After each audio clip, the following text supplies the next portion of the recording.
out where the wind runs wild, and the sheep know the whistle better than a word. That's where this story begins. Iceland, the land of fire, mist, and dogs who treat sunrise like a shift change. And whose only job complaint. Not enough biscuits in the union contract. Today, we're not just talking about pet. We're honoring partners, 4 paws at a time. Her name was Freya. Golden fur, a nose like a compass, and the patience of a grandmother waiting for tea. She was born to herd. One cold spring morning, 3 stragglers went missing, and Freya found them, plus 1 lamb trapped in a crevice. She saved a life. And came home with mud on her paws and pride in her stride. Her reward? A pat on the head and a seat by the fire. From Iceland's windswept hills, to Scottish moors, to farms in Kenya and the Andes, working dogs aren't just companions. They're teammates. The border collie with the eyes that never blink. The Anatolian guardian, quiet as stone until needed. And the Icelandic sheepdog, frostproof, fearless, and born to guide. These dogs remind us purpose has power, even if it walks on 4 legs. Okay, confession time. Brace yourselves. My dog once watched a sheepdog competition on TV. The next day, he tried herding kids at a picnic. Did it work? Too well. We ended up with a perfect circle of toddlers and 1 very proud panting pup. Instinct doesn't wait for a license. It's not just the work. It's the way it's shared. The whistle, the glance, that quiet language. Only a shepherd and a dog understand. It's connection through movement, meaning in motion. Purpose is its own kind of love language. We talk a lot about pampering pets. The beds, the treats, the toys. But today, we honored another kind of gift, being needed. And rising to it, with tail high and heart steady. Some dogs rest their heads on velvet pillows. Others rest knowing they've kept a flock safe. Both are beautiful. I think every dog has a job, even if that job is just making you smile at 6 a.m. Let's make room in our homes and our hearts for their instinct, their intelligence, and their spirit. And next, we jump from fields to fetch, play, games, and the rituals that bring joy. From tug of war to truffle hunts, we're about to explore how fun can be part of their life's work. Because sometimes, the most important job is just being happy. There I was, in a hospital waiting room. Fluorescent lights, worried faces. The kind of quiet that isn't peaceful, just heavy. And then? A golden retriever in a red vest walked in. His handler whispered. He doesn't talk, but he always listens. You could feel the air shift, couldn't you? Softer, safer. A child curled beside him, tears stopped. People started smiling. And me? I just breathed. In that moment, he wasn't a pet. He was peace.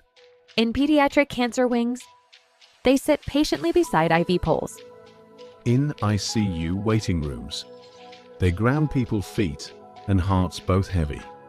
And in schools, a shy child reads aloud to a calm, furry listener.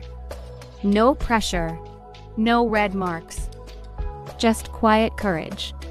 In senior centers, a tail wag can ease loneliness. A purr can lower blood pressure. It's not magic. It's presence. They remind us to be where our feet and paws are. We received a story from a listener, and we wanted to share it in her words.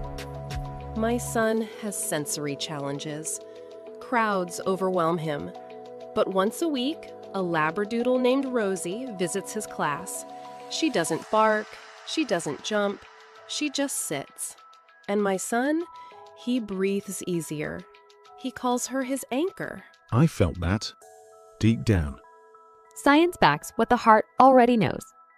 Therapy animals reduce cortisol and raise oxytocin, our bonding hormone. But it's not for every animal or every person. Some pets need space. Some people heal differently. But when it works, it's life-changing. It's not about tricks. It's about trust. In a city of sirens, schedules, steel, sometimes the most powerful thing is a wagging tail and a steady heartbeat. These animals, they choose to show up, not for treats, but for connection. They become bridges between fear and peace, between people and their own breath. They remind us that kindness can be quiet. And healing? It walks in on padded paws.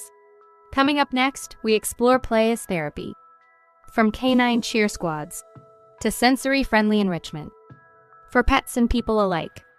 Because joy has jobs too. And fetch might just be one of them. And enrichment? It's not a luxury. It's love in action. You know what makes a business unforgettable? Not the shelves. Not the singage. It's the soft paw curled around the register. The supervisor who naps on duty and somehow still improves morale. And who accepts tips in tuna. Let's start with Tama, the feline station master of Kishi Station in Japan. She had a hat, an office, a fan base.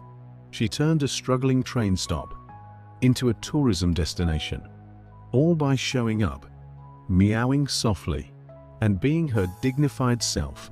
And in Tokyo, you'll see cardboard boxes on counters that read, "Reserved for cat manager." It's official. It's adorable. It's perfect.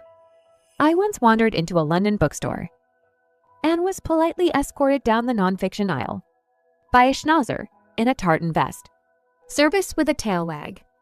He didn't rush me, didn't judge my genre, just sat there, like the coziest literary companion. And in certain pubs, they list the house dog on the chalkboard. Today's supervisor, Rufus, partial to chips. That's the pub I want to be a regular at. My corner shop has a cat named Milo, curled across the card reader. Never moves, but if you linger, he'll glance up, as if to say, take your time. Sometimes that's all we need. He meows when the bell rings. But not for attention, for rhythm.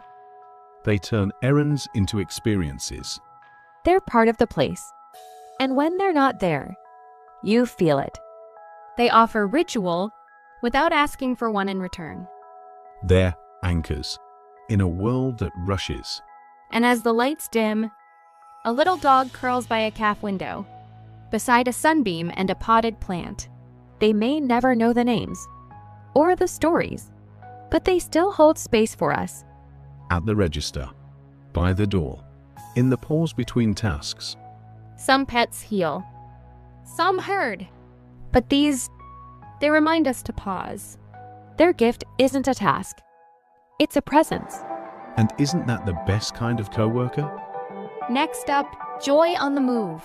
From samba strutting pups in Brazil to snowy adventures in Finland, we celebrate playtime as purpose. Because fetch, frolic, and zoomies are very serious business. And joy? Joy is its own kind of work.